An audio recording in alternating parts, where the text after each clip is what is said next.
Good morning, guys.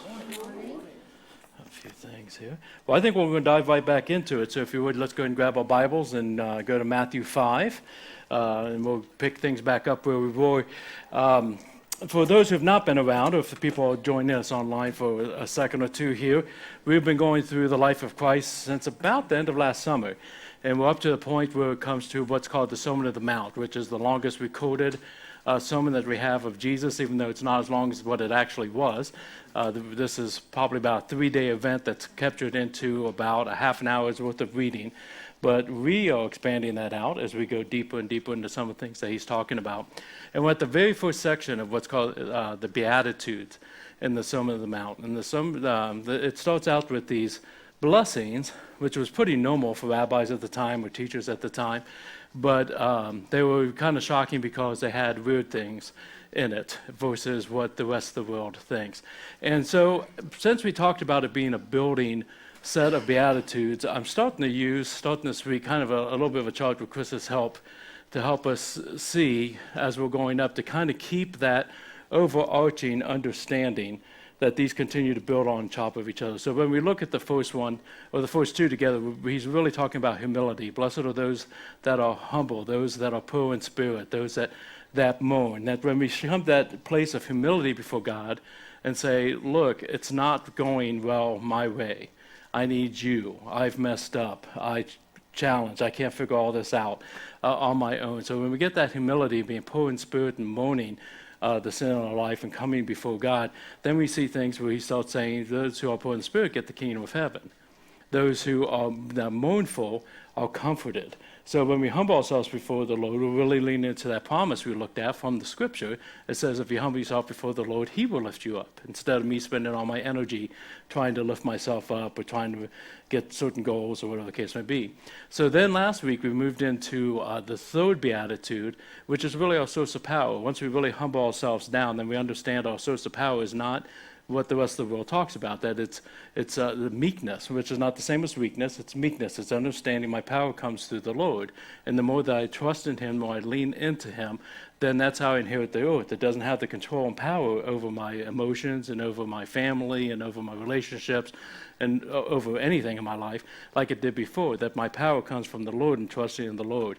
This next one that we're going to dig into is really kind of the coupling verse within that, but I think it's going to kind of take and talk to us about kind of wanting that more. Once we start seeing that power in our lives and seeing that different understanding of what kind of power it brings, it starts making us want more. So if you're in chapter 5, and again, I know we have Bibles around the room and new versions up and running, but it's a very, very short verse that we're looking into, but again, we'll really unpack it. We're in verse 6. It said, blessed are those, and again, happy are those, or congratulations to those, who hunger and thirst for righteousness, for they shall be satisfied. Again, here's the blessing, and here's the promise that comes with it. Blessed are those who hunger and thirst for righteousness, for they shall be satisfied. Now, this particular part of the series has been a little bit more for note-taker friendly. So like the last few weeks, we're going to have 3 points for this one. So if you're a note-taker, that means I'm hinting I'm about to give you one, and if you're not, why not? Okay, so verse 1. Blessed people, we'll put this up on the screen for you too. Blessed people come looking for righteousness and not worldly happiness. Got it? Blessed people come seeking for righteousness and not worldly happiness. And again, this is kind of going back to when we talk about the word that Christ uses for bless, where he uses bliss. It is not the type of happiness that the world gives us. The type of happiness the world gives us changes by circumstance. If you're happy and everything's going great and you lose your job, you're not happy anymore. If you don't know how you're going to pay your bills and you get a raise out of nowhere, hey, then you're happy again for a little while until you realize that the electric bill went up and it just took it away anyways. It's different. We are set up, we are raised looking for happiness. That's what the American dream is all about, right? Get married, have kids, have a white picket fence, have a house, have a dog, whatever that we've been raised with is get to a place where you're happy. In reality, I don't know how old you are. I'm getting ready to turn 54 this year. Yes, I made it. There was times my mom wasn't so sure I was going to get there. But But there's no such thing truly as arriving any place. We just never arrive. Not until you and I get home will we ever arrive. So we have to kind of look at where we're trying to pull our happiness, because the problem is we generally pull our happiness from the wrong areas. And when it comes from the wrong areas, it leads to the wrong areas. If I think Jesus was talking about this in this particular area, I think he really wants to say something along the lines, if you want happiness in your life, forget about happiness. Stop it. Because when you achieve righteousness, when you grow in your righteousness, happiness is a byproduct. It happens. That's what he's saying within the blessings. The more righteousness I have, the more that this happiness generally happens, versus a lukewarm relationship with Christ trying to do the world aspect of things that we talk about all the time. And I want to stop here for just a second, because it feels like we talk about this a lot. And I'm not sure how much we've grown in these areas. I see many testimonies within the church that have, but there's part of me that wishes that we could like strip all of the past times talked about away to just today. Because if we're honest, and not just in my life, but in the life of people I talk to in pastoral care and everything else, we're still trying to achieve stuff through worldly matters more than righteousness. We just generally are. I've seen people grow in many wonderful ways, but if you think, and maybe this is the litmus test that we need to go with today, think about an area in your life that you're not happy about, that stresses you out, makes you angry, fear, whatever the case may be, and identify that that's an area that we can grow in when it comes to Jesus. Because if I'm still stressed about it, still maxed out about it, still angry about it, still trying to control it, then the likelihood is I'm probably on the wrong path. Does that make sense? I mean, I think it's a very easy test for us to find. If we're still trying to control situations by not trusting God, it's easy for us to put that under the rug and not think about it, whether that be, I need to control my finances, so we ignore tithing, or I need to blow off anger, so I spew all over somebody so I feel better, and they have to end up carrying it for a long period of time. If it's a hard week, or you're angry, or you're frustrated, and you deserve something for yourself, so you go drinking with buddies or by yourself, or you end up opening up a computer and getting into porn. There's all kinds of things that we use that are not righteousness. And the crazy part is if we're really honest about it, we know it doesn't work. We know a lot of times it ends up leading us into more struggle than what we had in the first place. And it's not hard to figure out. It's just that's Satan, man. That's the world. It gives us shortcuts for immediate fixes, and then we end up going back into goofiness. And Christ here is kind of trying to push away that. You remember how we talked about he's kind of trying to completely wipe away everything that we've been taught and refill it with something else in kind of a shaky way.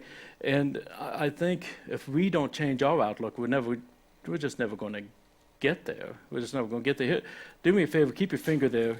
No, we'll put it on the screen. Do you have James 1:17, I think? And I'll read it from the Bible, make sure I didn't get any bad typos. It's not in there? Okay, I'll just read it to you. There it is. Ding!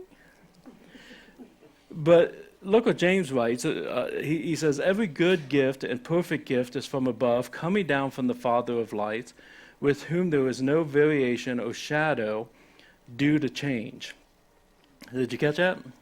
Every good gift and perfect gift is from above, coming down from the Father of lights, where there's no variation or shadow due to change. When we have variation and shadow in our life, it's because we're out of step with Christ.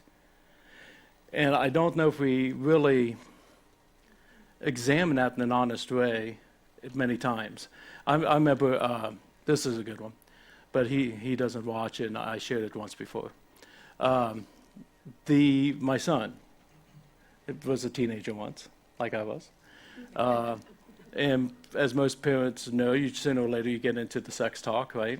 And then you start talking about sex and stuff. And if you're reading a book on how to do sex talk with your kid, what do you usually talk about? They're usually going to tell you, well, you got to talk about protection and unplanned pregnancy. The challenges of that, absolutely. You got to talk about what's the next thing. STDs probably, things that you can catch, the dangers of it, those type of things. You got to watch that. But it usually stops short of the areas that I wanted to share with my son that most people don't talk about. And again, this is an area when it comes to purity that I messed up in my younger days, and my wife did not. And so, there's been dynamics of seeing things from different standpoints. But I wanted to talk to him about the fact when you're intimate with somebody, the way you're only supposed to be intimate with your wife, and you break up, it hurts. Or you break up with them and you destroy them. Or this bond that you have with them that you weren't supposed to have with them. That if nothing else, when you run into each other at the mall, it's going to be uncomfortable or weird. I talked about the darkness after the girl that I was first intimate with broke up with me, and when I thought we were going to get married, and then just a month later, she's like, you're gone. There's all kinds of variations and challenges within this. To be able to have to explain to Jenny when we were engaged that I couldn't offer her what she was offering me was hurtful. These are the variations that come from the ways of the world that God didn't intend for me, didn't intend for her, didn't intend for any of us. And I think when we go into that kind of deeper level and we see things this isn't the perfect gift of God. This isn't the thing with no shadows, no variations, no grays. But if I seek righteousness, then I'm on a different path. Here's the second one for you. Blessed people go for full righteousness and not partial righteousness. Okay, I think that's kind of a no-brainer, but nonetheless. Blessed people go for full righteousness and not partial righteousness. I think for the most part, we want to be nice people, like most of us want to. There's a couple people, maybe, that you have in your life that never really had that goal, but most people, and we get satisfied at being better than what we used to be. That can be quite a trip up itself. I remember we used to go to these conferences for like 4 or 5 years, and it's really not my kind of thing now, but it was called Catalyst. I know Scott was around here a second ago. I think he just had to step out, but Scott went with me one year. As well as other people in the church. And it's one of these things where you go down Atlanta and this is like massive stadium, arena type thing, kind of like the Shot. In fact, I would say it's probably exactly the same size as the Shot. And it's for church leaders, pastors, elders, whatever. And it's full. If you think of the Shot, it's just full. I don't know how many thousands of people that is, but it's packed full. And they have different big name people come out and speak and different things that you learn from. And occasionally, though, if they're talking about a particular topic, there's an expert who's not a Christian. Matter of fact, this gentleman was a devout atheist and was kind of even chuckling himself for being at this conference and sharing. But he was sharing off of his new book. I don't remember his name. Somebody in here might. It was a popular book called Good is the Enemy of Great. Has anybody heard of that? Ginger, you're my resident book person. Never heard of it. But in and of itself, it had a really good point of good is the opposite of great. I'll tell you, I'll give you an example. We were talking a little bit earlier about like playing music and stuff. I've been playing guitar now 23 years and have achieved the excellence of maybe 2 as a guitarist. I can play songs. I generally can play what we need at church. What are you doing, Michael?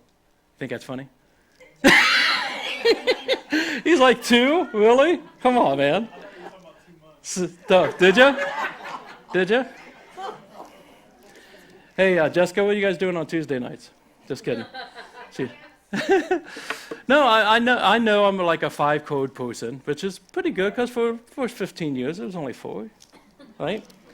But I'm not a musician. I do what I do here if we need it or whatnot. I do just to goof around or whatnot. But when's the last time I played here? That's the last time I picked up a guitar. I'm not a musician. I'm good enough. I'm not Mike. I'm not JT. I'm not definitely not Michael on the drums. I told Mike I can't do more than the steering wheel when it comes to percussion. But I'm fine. That's basically where it's at. Where if you want to be great, if you want to be a musician, then you're talking about these guys. Then you're talking about going deeper, and then you're talking about really digging in. We see this within the Scripture. Abraham's daddy. Do you remember that? Abraham's daddy was called to go to the Promised Land. And he said, okay, let's get my family together. We're going for a trek. We're going to the Promised Land. And he got about halfway there, and he looked around and said, this place is pretty nice. I'd be fine here. And he settled there. That's where we get the word. He settled there as a settler. And God said, okay, again, if you're not going to do it, Abraham, I need you to complete the journey. He goes, okay, I'll do it. Now, I can't remember Abraham's daddy's name. You know why? Because he settled.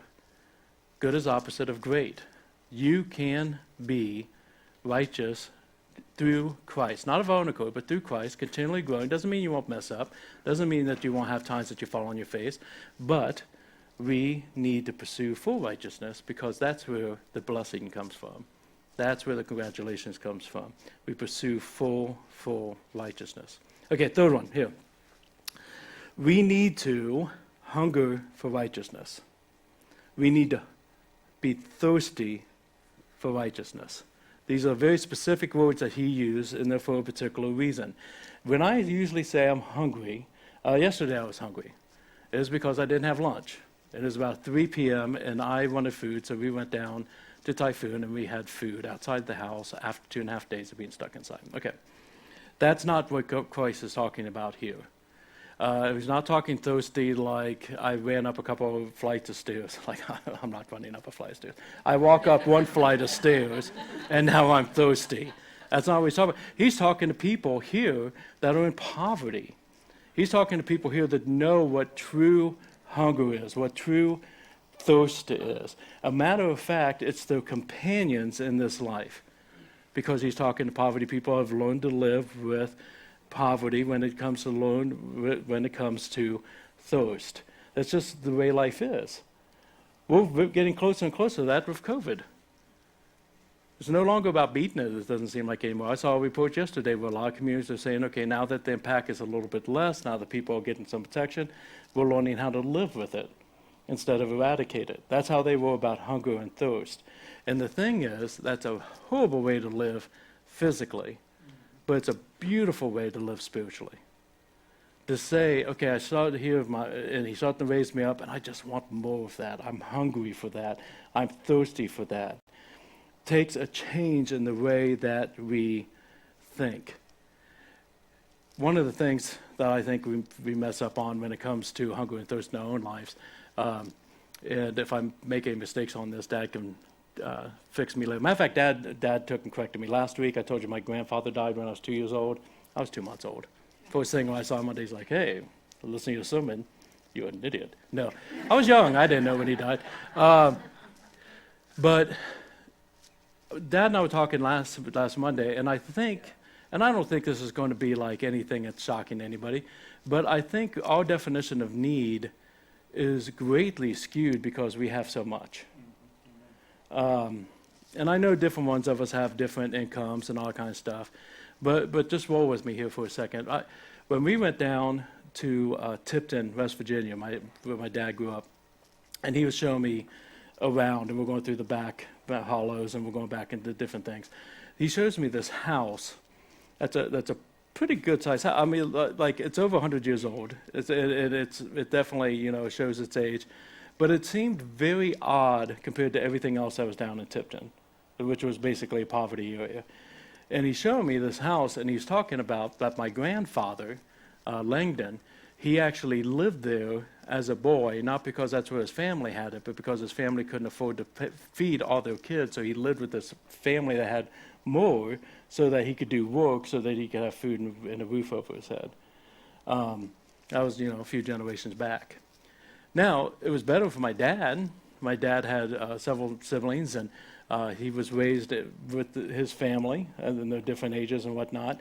But still, as much as Langdon worked hard to take care of his family, it was a different time, different generation, different area, in the Golly Bridge area when he got a little bit older. But Dad, again, got to stay home. And at Christmas, a good Christmas was a pocket knife and an orange. They always made sure that their kids were taken care of. That was a good Christmas. Fast forward another generation with little Tommy. I was a really cute kid. We always, excuse me? Can you guys go sit back next to Michael? Thank you. But we had a good Christmas. My dad worked hard like his father did and provided for the family. And of course, most of my stuff was Star Wars related. I'm sure Dad understood that back at the day, but it was great Christmases. And Mom always made sure we were all taken care of. I remember my sister and brother, my sister's 7 years older than I am, my brother's 5 years older. My sister was a huge Bob Dylan fan. I'm not sure if anybody remembers the album Slow Train Coming, right, something like that. And I remember she opened it one Christmas, and my brother was lit because he's also a Bob Dylan fan. But 3 presents later, he opened up his own copy of the Bob Dylan album. So the balance was restored. But Mom saved all year. I think they still have it today. We go to the bank, there's that Santa checking thing where you put money in all year long and be able to save it up to be able to take care of her family. So it was the next step up. And to be honest, we're blessed. I usually, when it comes to our kids and their Christmas, November or December is an extra paycheck month for either Jenny or I. So between that and being careful for a couple of months, we take care of our Christmas without saving up each year.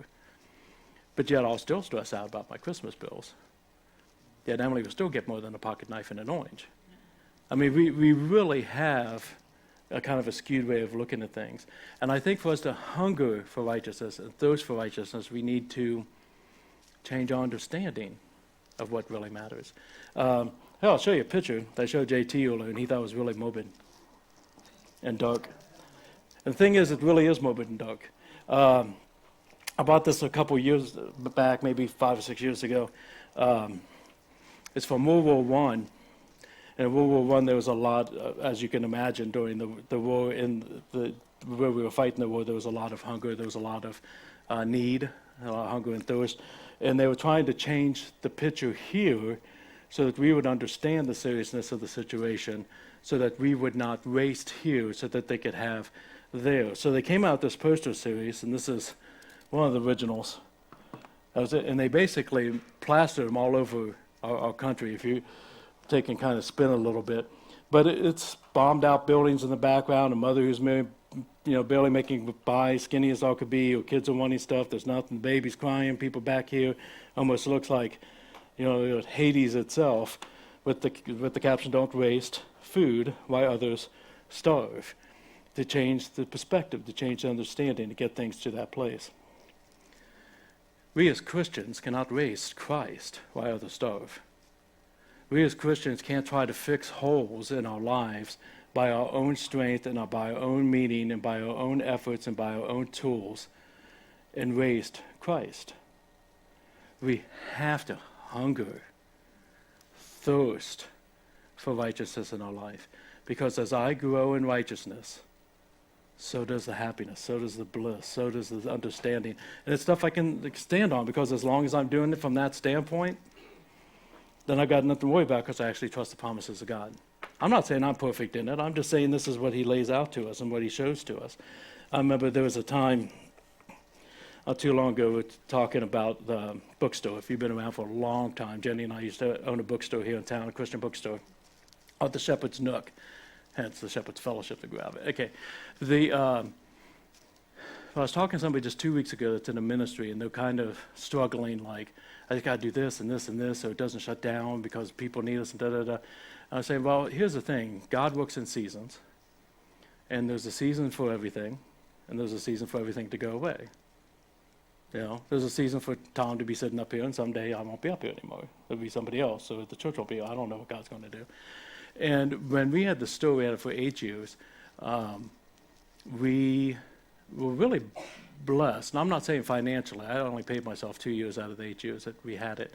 But ministry-wise, very blessed. I've got lifelong friends through the Shepherd's Nook. I'm Scott and Kerry. That's where we met you guys. I've got testimonies that God has whispered to us, the different things that he did through it. So it was all good, but they got to a point that the economy tanked. When the economy tanks, elderly folks are usually the first ones to hit. Our number one customers, elderly folks. And we just, started to struggle. And as I sit here, I can be honest with you 100%. We had things we could do to keep the store open, but they weren't necessarily ethical. You with me? They weren't necessarily ethical things. And so, again, I've made my mistakes, but in this case, we did make the mistakes. We said, no, we'll close the store. And it hit. I mean, it was a big hit for us. But here's what I was telling the person. I would rather the bookstore close because God said it was time than for us to get a couple more years out of it and it closes because he took his hand off of us. If he closes something, if he doesn't pay a bill for something, if he whatever the case may be, if I didn't get the answer to the prayer that I thought I wanted it to be, as long as his hand's on me, that's what matters. If people don't like me, I don't have a lot of control over that, but I do have a lot of control over whether or not I'm righteous before my God, whether or not he's disappointed or upset or, So hunger for righteousness, social righteousness, if we can make those things our companion, I think then we can see quite a big difference in our lives. So crying out for more, I want more, I want more. The only areas, I just jotted this down when I was thinking, the only areas where you are not fulfilled are areas that you've not given to him. Is that fair? Is that fair to say? Think about it for a second. The only areas where you are not fulfilled, and I'm talking about spiritually, are areas that you've not given to him, or taken back for the 15th time, or given 60% but not 100%. All this made me think about the Prodigal Son. Talked about him not too long ago, a little bit. And if you know the story, Prodigal Son, again, a wealthy young man who wanted his own way, his own life, and he told his dad, my version of what he told his dad, I wish you were dead because I want my inheritance now. And so his dad gave him his inheritance, and he went out and he partied. You guys know the story generally? Went out and partied and hooked up with all these women, mad life, and wasted all of it. And then next thing you know, famine hits the land, and the only job he can get is working with pigs, which, by the way, is disgusting for a Jewish person, making them unclean. The only food that he could have was eating what the swine were eating, what he was feeding them. He'd shove his face into it and eat it as well. And finally got to a point that he's just like, man, at least my dad treated his hired hands better than this guy treats me. Maybe if I go home, Dad will forgive me enough to let me live in the bunkhouse and be with the guys, okay, I think in Yellowstone. Okay, so that's a very weird place to be. But some of us got to get really sick and tired of that swine crap we've been eating. Some of us have really got to get sick and tired of the swine crap. We can get used to anything. And you might even get to a point you think that stuff's good, but that's the enemy of great. And then when he's coming home and he's rehearsing the speech, Dad, can you just let me live in the bunkhouse? And the dad doesn't even hear the speech because he just runs and grabs him, hugs on him, gives him new clothes, brings back into the main house, has a big party for him because he loves him, and that's what grace is. That's what we need to be hungry for. As I'm moving up from the humbleness, as he's raised me up from the humbleness, righteousness is what I need to be hungry for and thirsty for, because the more I get it, the more I get it. Amen? Let me bring the team up if I could.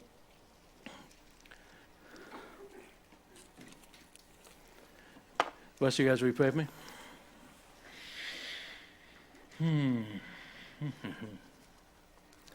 Dear Heavenly Father, I thank you for being a good God. I am thankful for your offer of salvation by you paying the price for my sin, so that anyone who accepts you as a leader and forgiver in their life, by acknowledging with their mouth that you are the Son of God, you're God, I'm not, and accepts that forgiveness, believes in their heart that you died and rose again, giving forgiveness over my sins that I do not deserve but I accept. For anyone who just simply prays to you, I need you, this life is yours.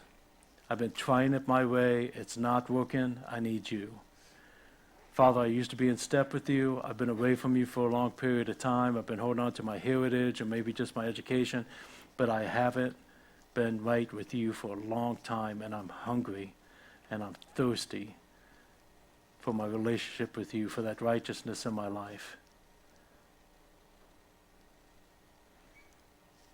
Father, be with us as you hear those prayers right now. I pray that you just ignore me if that's exactly where you're at, and just pray to him and talk to him right now. And if you want to talk afterwards, I would love to talk to you afterwards, and just let me know, even if I look busy, just to come up and say, man, I need to talk to you about that sermon, and I'm going to drop everything to talk to you. Because we won't be able to support what the Holy Spirit is doing in your heart in this moment. Father, for some of us, again, we've got to the point of good. We've got to the point that we're doing most things right, or we feel like we're better than we used to be, but we know that there's these areas in our lives that we are not fulfilled because we've not given it to you and leave it with you. Help us to come back to the altar again and lay it down again. Brother, sister, if you've done it 100 times and you feel guilty about it, and I don't know because I keep messing it up, come the 101st time because he's working with you. He's taking you there.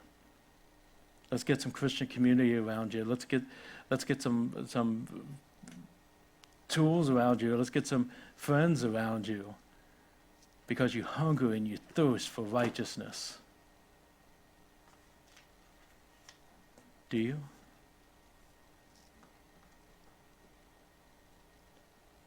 Father, wake us up and make us hungry. Wake us up and make us thirsty. It's an invitation that you give to us. It's a gift that you hand to us. And the only thing that can stop it is me.